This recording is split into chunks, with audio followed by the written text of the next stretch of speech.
నమస్తే welcome to our channel. Andhra Pradesh మాజీ ముఖ్యమంత్రి వైఎస్ జగన్మోహన్ రెడ్డి ఎక్కడికి వెళ్ళినా సరే తీవ్రంగా ప్రజాదరణ పెరిగిపోతుంది. ఆయన పరామర్శకు వెళ్ళినా లేదు అంటే ప్రజాప్రతినిధులతో సమావేశమైనా పెద్ద ఎత్తున ప్రజాదరణ వస్తుంది. సో అందుకనే చంద్రబాబు నాయుడు గారు ఏదైనా సరే జగన్మోహన్ రెడ్డి పైన అక్రమ కేసు బనాయించాలని చూస్తున్నారు అని చెప్పి వైసీపీ ప్రధానంగా ఆరోపిస్తుంది. ఇదిలా ఉంటే పేర్ని నాని కూడా లిక్కర్ స్కామ్ గురించి కీలక వ్యాఖ్యలు చేయడం జరిగింది. అసలు లేనటువంటి లిక్కర్ స్కామ్ని జగన్ని టార్గెట్ చేసి సృష్టించారని, చంద్రబాబు నాయుడు గారిని 53 రోజులు జైల్లో ఉంచారు కాబట్టి జగన్మోహన్ రెడ్డిని కేవలం ఒక్కరోజైనా సరే జైల్లో పెట్టాలని కుతూహల పడుతున్నారని చెప్పి పేర్ని నాని వ్యాఖ్యానించారు. అసలు ఇప్పుడు లిక్కర్ స్కామ్లో వరుసగా అరెస్టులు అవ్వడం, వైసీపీ ఈ విధంగా ప్రచారం చేయడాన్ని ఏ విధంగా చూడాలి తెలుసుకునే ప్రయత్నం చేద్దాం. దీన్ని విశ్లేషించడానికి మనతో పాటుగా ఉన్నారు కామన్ మ్యాన్. నమస్తే అండి. లిక్కర్ స్కామ్ అరెస్టుల పరంపర కొనసాగుతూ ఉంది. విచారణ కూడా కొందరు ఎదుర్కొంటున్నారు. ఇదిలా ఉంటే పేర్ని నాని గారు చేసినటువంటి వ్యాఖ్యలను ఏ విధంగా చూడాలంటారు? అసలు లేనటువంటి లిక్కర్ స్కామ్ని జగన్మోహన్ రెడ్డి గురించే సృష్టించారు. ఆయనను టార్గెట్గా బేస్ చేసుకునే ఈ సాక్షి అందరినీ కూడా ప్రవేశపెడుతున్నారు. అసలు చంద్రబాబు నాయుడు గారిని 53 రోజులు జైల్లో ఉంచాం కాబట్టి ఒక్కరోజైనా జగన్మోహన్ రెడ్డిని జైల్లో ఉంచాలని చెప్పే కుతూహలపడి ఈ విధంగా ప్రవర్తిస్తున్నారా అన్నటువంటి వ్యాఖ్యలను ఏ విధంగా చూడాలంటారు? ఒకటి, పేర్ని నాని గారు మీరు మంత్రిగా పనిచేశారు, అవగాహన లేకుండా మాట్లాడతారు అనుకోండి. చంద్రబాబు నాయుడు గారు జగన్మోహన్ రెడ్డి గారిని జైల్లో పెట్టారా? చంద్రబాబు నాయుడు గారు ప్రతిపక్ష నాయకుడిగా ఉండే రోజుల్లో జగన్మోహన్ రెడ్డి 16 నెలలు జైల్లో చెప్పకూడదు తిన్నాడు తెలుసా? 16 నెలలు. ఇప్పుడు కూడా కండిషనల్ బెయిల్ పైన ఉన్నాడు. ఎడన్నా విదేశాలకు వెళ్ళాలంటే కోర్టు దగ్గర వెళ్ళి పర్మిషన్లు తీసుకొని వెళ్ళాలి. దానికి చంద్రబాబు నాయుడుకి ఏం సంబంధం?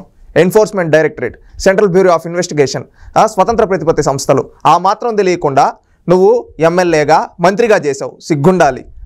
ప్రజల్ని డైవర్ట్ చేయడానికి ఎట్లా పడితే అట్లా మాట్లాడితే జనాలు మొహం మీద ఉమ్ముతారు, గుర్తుపెట్టుకోండి. ఒకటి, మళ్ళీ ఇంకోటి ఏదో మాట్లాడుతున్నావు, జగన్మోహన్ రెడ్డి అమాయకులు లేని లిక్కర్ కేసుని 5 ఏళ్ళలో లిక్కర్ స్కామ్లో 3,200 కోట్లు అనేది అఫిషియల్. అనఫిషియల్గా ఎంత తీశారు? ఎవడి చేతులు ఎట్టమారే? Direct CMO. అదేవిధంగా భారతీయ సిమెంట్స్లో డైరెక్టర్గా ఉండే వ్యక్తి ఎలా చేతులు మారాయ్యా? సీఎంఓలో ప్రధానంగా ఉండే ఓఎస్డీ కావచ్చు, ముఖ్యమంత్రి ప్రధాన కార్యదర్శి దాంట్లో ఇన్వాల్వ్ అయ్యారు. తేలింది. సిట్ ఇన్వెస్టిగేషన్ చేసి ఆధారాలతో పట్టుకొని వాళ్ళని అరెస్ట్ చేసింది. సీఎంఓలో ఓఎస్డీ ఎవరైతే చీఫ్ సెక్రటరీ ఉన్నారో అతను అరెస్ట్ అయినప్పుడు జగన్మోహన్ రెడ్డి అరెస్ట్ అయినట్టే కదయ్యా. జగన్మోహన్ రెడ్డి చెప్తేనే కదా వాళ్ళు అధికారులకి ఆర్డర్లు వేసేది. డైరెక్ట్ జగన్మోహన్ రెడ్డి రాజకీయాల్లో నీకు తెలియదా? డైరెక్ట్ ముఖ్యమంత్రి మాట్లాడతాడా? ఓఎస్డీలతో మాట్లాడిస్తాడా? నీకు తెలీదా? మాత్రం నువ్వేం మాట్లాడుతున్నావు? గుర్తుపెట్టుకో, పద్ధతి మార్చుకో. ఇంకొకటి, లేనిపోయిన లిక్కర్ స్కామా 5 ఏళ్లలో ఆన్లైన్ పేమెంట్స్ లేవు. నిజంగా స్కామ్ కాకపోతే ఆన్లైన్ పేమెంట్స్ పెట్టుండొచ్చు కదా. మీ డిస్టిలరీలకి ఎలా ఇచ్చుకున్నారు? దానికి అర్హతలు లేకపోయినా కానీ దానికి సమాధానం చెప్పు. వీటన్నిటికీ సమాధానం చెప్పడు కానీ అక్రమ అరెస్టు. సిగ్గుండాలి. నీ ఎక్కిలి మాటలు నవ్వడానికి బందర్లో వింటారేమో కానీ రాష్ట్ర ప్రజలు వినేదానికి సిద్ధంగా లేరు. గుర్తుపెట్టుకోండి పేర్ని నాని గారు, పద్ధతి మార్చుకోండి.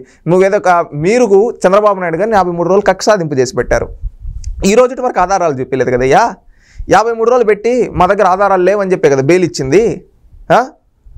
ఆధారాలు లేవనే కదా కోర్టు బెయిల్ ఇచ్చింది చంద్రబాబు నాయుడు గారికి. కానీ జగన్మోహన్ రెడ్డి గారి గురించి చెప్పమంటావా? జగన్మోహన్ రెడ్డి చరిత్ర ఏంటో చెప్పమంటావా? జగన్మోహన్ రెడ్డి గారు తన తండ్రి అధికారాన్ని అడ్డు పెట్టుకొని వీళ్ళకి వాళ్ళకి గన్నులు కేటాయించి చేశాడు. కేసుల్లో గాలి జనార్దన్ రెడ్డి గారు ఒక కేసులో శిక్ష పడి ఈరోజు చంచలగూడ జైల్లో ఉన్నాడు. తెలుసు కదా. జగన్మోహన్ రెడ్డి గారి పైన కూడా అలాంటి కేసులు చాలా ఉన్నాయి. దాంట్లో ఒక్క కేసులో జైలుకి వెళ్ళాడు అనుకో, నువ్వు అన్నట్టు ఒక్కరోజు కాదు, ఇంకా జీవితం అంతా ఆ జైల్లోనే గడిచిపోతుంది. రేపు వయసు అయిపోయిన తర్వాత నాకు వయసు అయిపోయింది కాస్త కనికరించి బెయిల్ ఇస్తే నేను పోయి మా ఇంట్లో ఉంటానని చెప్పి అడుక్కునే పరిస్థితి జగన్మోహన్ రెడ్డికి వస్తుంది. గుర్తుపెట్టుకో. చేసిన పాపాలు ఎక్కడికి బావు. తండ్రి అధికారాన్ని అడ్డు పెట్టుకుని ఏ విధంగా కోట్లకు పడగెత్తాడో, ఏ విధంగా బినామీల ఆస్తులు సృష్టించాడో, ఏ విధంగా మొన్న 2019-24 నుంచి ఏ విధంగా అక్రమాస్తులు కూడగొట్టాడో, ల్యాండ్, మైన్ ఈ విధంగా ఎన్నిట్లో చేశాడో, శాండ్ ఇవన్నీ తీస్తే జగన్మోహన్ రెడ్డి ఈ కేసులన్నీ సిబిఐకి వెళ్తాం. ఈ సిట్ కేసు కూడా ఈడీ డీటెయిల్స్ తీసుకునింది. రేపు ఈడీ ఇన్వెస్టిగేషన్ చేసి ఎత్తుకొని లాస్ట్కి ఎత్తుకొని పోయి తిహార్ జైలు వేస్తారు. ఢిల్లీ లిక్కర్ కేసుని మించిన కేసు ఇంకా జీవితంలో బయటికి రావడం ఉండవు. చూడండి, లిక్కర్తో వ్యాపారం చేసినంత చీప్ బుద్ధి జగన్మోహన్ రెడ్డిది. అన్నీ అనుకున్నాం, భూములను ఆక్రమించుకుంటాడు, ఏదో షెల్ కంపెనీలు అనుకున్నాం. లిక్కర్తో కూడా, ఆ లిక్కర్లో కూడా జగన్మోహన్ రెడ్డి చూస్తే ఎన్ని చేశాడండి. ఆ లిక్కర్లో ఏమంటే కల్తీ బ్రాండ్లు ఇచ్చి ఎంతోమందికి అనారోగ్య సమస్యలకు కారణమైంది జగన్మోహన్ రెడ్డి కదా. వ్యాపారం చేశాడు, లిక్కర్ వ్యాపారం. సారా వ్యాపారం అంటారు పల్లెల్లో. ఆ సారా వ్యాపారం చేసిన ఏం చేయాలి? కల్తీ సారా వ్యాపారం కన్నా హీనమైన వ్యాపారం చేశాడు జగన్మోహన్ రెడ్డి 5 ఏళ్ళు ముఖ్యమంత్రి స్థానంలో ఉండి. దానికి నిదర్శనమే ధనుంజయ్ రెడ్డి, కృష్ణమోహన్ రెడ్డి, అదేవిధంగా భారతీ సిమెంట్స్లో డైరెక్టర్ బాలాజీ. భారతీ సిమెంట్స్లో డైరెక్టర్ అంటే అతనికి ప్రభుత్వంలో లిక్కర్ డిస్టిలరీస్కి సంబంధం ఏంటి అంటే ఆ డబ్బు ఎవరి దగ్గరికి వెళ్ళింది? రాష్ట్రంలో ఉండే ప్రజలందరికీ అర్థమైంది అనుకుంటా. ఇక్కడ చీఫ్ మినిస్టర్, ఓఎస్డి, సెక్రటరీ దగ్గరికి వచ్చిందంటే ఎవరి దగ్గరికి వెళ్ళిందో ప్రజలందరికీ క్లియర్ కట్ సినిమా కనిపిస్తూ ఉంటుంది. వాళ్ళిద్దరు పేర్లు నా నోటితో ఎందుకు చెప్పడం? ప్రజలు వస్తారు, రేపు భవిష్యత్తులో వాళ్ళు కూడా వెళ్తారు. ఈ పైన ఉండే వ్యక్తులు 2 స్తంభాలు, భారతీ సిమెంట్స్ పైన ఎవరున్నారో డైరెక్టర్ పైన, ఇక్కడ ఓఎస్డి చీఫ్ సెక్రటరీ పైన ఎవరున్నారో వాళ్ళు వెళ్తారు. వెళ్ళిన రోజు కక్ష సాధింపని మాట్లాడారనుకో జనాలు రాళ్లతో కొడతారు. ఎందుకో చెప్పమంటారా? మీరు లిక్కర్ వ్యాపారాలు చేసి, మీరు సారా వ్యాపారాలు చేసి రాజకీయం అనే ఒక ముసుగు దొడుక్కొని ప్రజల్ని బలి చేయాలనుకుంటారా అని చెప్పి ప్రజలు తిరగబడతారు. ఇక్కడ ప్రజలు ఎవ్వరూ సానుభూతి చూపించే పరిస్థితి లేరు జగన్మోహన్ రెడ్డి పైన. చేసిన పాపం పండిందంటారు. సార్ మీరు అన్నట్టుగానే లిక్కర్ స్కామ్లో కానివ్వండి, ఇంకా ఏ ఇతర కేసుల్లో అయినా సరే జగన్మోహన్ రెడ్డి అరెస్ట్ అవుతారు, అరెస్ట్ ఖాయం, అతి త్వరలోనే అరెస్ట్ అవుతారు అన్న నేపథ్యంలో పేరుని నాని క్యాడర్ని బలోపేతం చేయడం గురించి అయినా, ప్రజల్లో సింపతి పొందడం గురించి అయినా సరే ఇటువంటి వ్యాఖ్యలు చేస్తున్నారు. అందుకే ఈయన బయటకు వస్తున్నారు. అప్పట్లో ఆయన పైన వచ్చినటువంటి కేసులో చంద్రబాబు నాయుడు గారిని పొగిడి ఇప్పుడు మళ్ళీ ఇటువంటి వ్యాఖ్యలు ఇందుకే చేస్తున్నారు అనే విమర్శలు వినిపిస్తున్నాయి. జగన్మోహన్ రెడ్డి పైన సింపతి చూపించే పరిస్థితి లేదు. 5 ఏళ్ళు నువ్వు విధ్వంసం చేశావు. గర్భవతులైన ఆడవాళ్ళని లాఠీ చార్జీలు చేపించి కడుపుల్లో దండిచ్చావు. ఆడవాళ్ళని చీరల్లాగా కొట్టించావు. ఆడపిల్లలపైన అత్యాచారాలు జరిగితే కనీసం చర్యలు తీసుకోలేదు. యువతకు ఫీజు రియంబర్స్మెంట్లు ఇవ్వలేదు. రాష్ట్రంలో ఉండే ప్రతి ఒక్కరిని నీ యొక్క రౌడీల చేత బెదిరించి పరిపాలించావు. ఏడన్న సంక్షేమ అక్రమ కేసులు పెట్టించావు. అదేవిధంగా నీ అక్రమ సంపాదన కోసం ఎంతోమంది పేదవాళ్ళ భూములు లాక్కున్నావు. అదేవిధంగా వాళ్ళ ఈరోజు లిక్కర్ కావచ్చు, అన్నిటిపైన ప్రభుత్వం పైన రేట్లు పెంచేసి అవుట్ని అక్రమ మార్గంలో అవి మీ వాళ్ళకి కాంట్రాక్టులు ఇచ్చుకుంటూ ఈ విధంగా క్వాలిటీ లేని పనులన్నీ చేసి రాష్ట్రాన్ని నాశనం చేసిన జగన్మోహన్ రెడ్డి పైన సానుభూతి ఎలా వస్తుంది? ప్రజలందరూ కోరుకునేది ఏంటంటే ఇతను రాజకీయాలను చెలిమినట్టయితేనే రాజకీయాలు బాగుపడతాయని. ఎందుకంటే గతంలో ఎంతో హుందాతనంగా ఉండేటివి రాజకీయాలు ఏమన్నా భ్రష్టు పెట్టాయి అంటే అది రాజశేఖర్ రెడ్డి సచ్చిన రోజు నుంచి అని చెప్పి ప్రజలు అంటున్నారు. ఎందుకంటే రాజశేఖర్ రెడ్డి గారు చనిపోయినప్పటి నుంచి శవరాజకీయం మొదలుపెట్టి వైఎస్ఆర్సీపీ అనే పార్టీ వాళ్ళెవరి దగ్గర నుంచో లాక్కొని శవాల పునాదులపైన పెట్టి ఆయన ఏం చేశాడు? రాజధాని ఆనాడు నిర్మాణం అవుతా ఉంటే కులాల మధ్య చిచ్చులు, మతాల మధ్య చిచ్చులు, ప్రాంతాల మధ్య చిచ్చులు, ఏడన్నా మంచి జరుగుతూ ఉంటే ఆడుకొచ్చే విషయం చెప్పండి. ఎవరైనా సాధారణంగా చచ్చిపోతే దాన్ని రాజకీయ హత్య అని చిత్రీకరించడం, ఇలాగ చేసి రాజకీయాలను భ్రష్టు పట్టించే, రాజకీయాల్లో ఇంట్లో సంబంధం లేని ఆడవాళ్ళని కూడా వ్యక్తిగతంగా తీసుకొని వచ్చి తిట్టించిన నీచుడు జగన్మోహన్ రెడ్డి. ఆఖరికి తన సొంత చెల్లిని కూడా ఈమె రాజశేఖర్ రెడ్డి వారసురాలు కాదు అని చెప్పి తన తల్లి శీలాన్ని శంకించిన వ్యక్తి జగన్మోహన్ రెడ్డి. ఇలాంటి వ్యక్తి గురించి ఎవరు సానుభూతి చూపిస్తారు? ఎవ్వరు సానుభూతి చూపించరు. పార్టీ నుంచి ఒక్కొక్కరుగా బయటకు అందరూ కూడా వెళ్ళిపోతున్నారు. మనం నిన్న మొన్న కూడా చూసాము. ఇప్పుడు నాయకత్వం మీద క్యాడర్ ని బలోపేతం చేయడం, వైఎస్ఆర్సీపీ క్యాడర్ బలోపేతం అనేది జగన్మోహన్ రెడ్డి ఆడే ఒక డ్రామా. 5 ఏళ్ళు అధికారంలో ఉన్నావు, స్ట్రెంథెన్ చేసి ఉండొచ్చు కదా.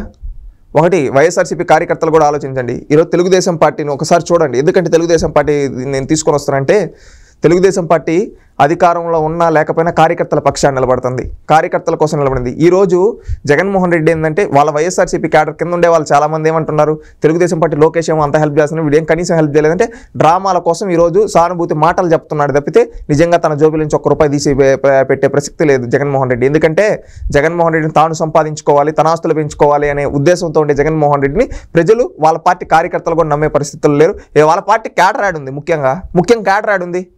కాంగ్రెస్ పార్టీ అన్నాడు 2014 రాష్ట్ర విభజన జరిగిన తర్వాత ఇంకా ఆ రోజు కాంగ్రెస్ పార్టీలో ఉండేవాళ్ళు ఆల్టర్నేట్ ఏదో స్విచ్ అవుదామని ఇక్కడికి వచ్చారు. రేపు కాంగ్రెస్ పార్టీ స్ట్రాంగ్ అయితే ఈ స్ట్రాంగ్ కాంగ్రెస్ పార్టీ క్యాడర్ అంతా అటుపక్క వెళ్ళిపోతారు. జగన్ క్యాడ్ ఉన్నారు క్యాడరు. సిద్ధాంతాలు ఉంటే క్యాడర్ ఉంటారు, సిద్ధాంతాలు లేకుండా శవాల పునాదుల పైన పుట్టినోడితో ఉంటారు. ఆ రోజు ఏదో ఆనాటి అవసరాల కోసం ఆ కాంగ్రెస్ పార్టీ నుంచి వైఎస్ఆర్సీపీకి వచ్చారు. రేపు కాంగ్రెస్ పార్టీ ఇక్కడ స్ట్రాంగ్ అవుతా ఉందంటే ఇక్కడ ఆంధ్రప్రదేశ్లో అందరూ ఇటు వెళ్ళిపోతారు కాంగ్రెస్ పార్టీలోకి. Congress party vote bank, Congress party జగన్కి ఏముంటుంది ఓటు బ్యాంకు? ఏమీ ఉండదు, మిగిలేదు చెప్పే. అంటే మరి మొత్తానికి ఇప్పుడు జగన్మోహన్ రెడ్డి అరెస్ట్ తప్పదని చెప్పి ఇటువంటి నేతలందరూ బయటకు వచ్చి ఇలాంటి వ్యాఖ్యలు చేస్తున్నారంటారా? ఏమంటారు? ఒకటి ఓఎస్డి సెక్రటరీ అరెస్ట్ అయ్యారంటే జగన్మోహన్ రెడ్డి ఇంకా నెక్స్ట్ టార్గెట్. అంటే తప్పు చేసిన వ్యక్తులు జగన్మోహన్ రెడ్డి ఉన్నాడనే కదా చెప్పేది. ఈ రోజు నుంచి చెప్పడం లేదు కదా, ఈ రోజు నుంచి చెప్తున్నారా లిక్కర్ స్కామ్ అని? ఢిల్లీ లిక్కర్ స్కామ్ వచ్చినప్పుడు చెప్పారు అంటే ఆంధ్రప్రదేశ్లో ఎలక్షన్లు జరగక ముందు నుంచే చెప్తూ ఉన్నారు. గత 5 ఏళ్ళు చెప్తున్నారు ఆంధ్రప్రదేశ్లో ఒక పెద్ద లిక్కర్ స్కామ్ జరుగుతూ ఉంది అని చెప్పి అనేక ప్రజా సంఘాలు వీళ్ళు పోరాటాలు చేసి చెప్పారు. దాడి ఈరోజు ప్రభుత్వం వచ్చిన తర్వాత దీనిపైన ఒక నిర్మాణాత్మకంగా ఒక సిట్ వేసి ఎంక్వైరీ చేసి అందరినీ ప్రొసీజర్ ప్రకారంగా వెళ్తూ ఎవరో ఒక్కొక్క స్టేజ్లో ఒక్కొక్క ఎంక్వైరీ చేసుకుంటూ వాళ్ళని రిమాండ్లోకి తీసుకుంటూ ఉన్నారు. నిన్న సుప్రీంకోర్టు చీకొట్టింది జగన్మోహన్ రెడ్డి మొహం పైన. వీళ్ళు వాసుదేవ రెడ్డి, వీళ్ళు కృష్ణమోహన్ రెడ్డి, వీళ్ళు బెయిల్కి వెళ్తే ఆధారాలుంటే మేము ఇప్పుడు ముందస్తు బెయిల్ ఇస్తే వాళ్ళ చేతులు మేము కట్టేసిన వాళ్ళం అవుతాం, అందుకని మేము బెయిల్ నిరాకరిస్తున్నామని చెప్పారు. అంటే ఏంది, సాక్షాత్ వాళ్ళు తప్పు చేశారని సుప్రీంకోర్టు కొనింది. సార్ మీరు చెప్పినట్టుగానే సుప్రీంకోర్టు వారి బెయిల్ నిరాకరించింది. మరో పక్కన అసలు వీటికి లిక్కర్ స్కామ్కి ఆధారాలే లేవు, సో అందుకే సిట్ వేసి దాన్ని ప్రొలాంగ్ చేస్తున్నారని చెప్పి పేర్ని నాని చేసినటువంటి వ్యాఖ్యలను ఏ విధంగా పేర్ని నాని గురించి నేను చెప్పాను. చంద్రబాబు నాయుడు ఒకరోజు కక్ష సాధింపు అని చెప్పినప్పుడు అతని నాలెడ్జ్ ఏంటో నేను చెప్పాను. సుప్రీంకోర్టు ఏమని వ్యాఖ్యలు చేసింది, ఆధారాలు ఉన్న కేసులో మేము ముందస్తు బెయిల్ ఇస్తే మేము చట్టం చేతులు కట్టేసిన వాళ్ళం అవుతాం, అందుకని బెయిల్ నిరాకరిస్తా ఉన్నాం అని చెప్పారు. అంటే ఏమని పేరు నాకు తెలియదు. మాత్రం నువ్వేదో నంగి మాటలు వచ్చి ప్రజల ముందు సానుభూతి కోసం ఎవడు నమ్మడు, గుర్తుపెట్టుకో అని చెప్తున్నాం. మరి మొత్తానికి ఈ లిక్కర్ స్కామ్లో జగన్మోహన్ రెడ్డి అరెస్ట్ అవ్వడం ఖాయం. కాకపోతే ఎంత ప్రజల్లో సింపతి పొందుదామన్నా లేదంటే క్యాడర్ని బలోపేతం చేసుకుందామన్నా అవన్నీ కూడా పాసిబుల్ కాదని చెప్పి కామన్ మ్యాన్ చెప్తున్నారు. థ్యాంక్ యూ అండి.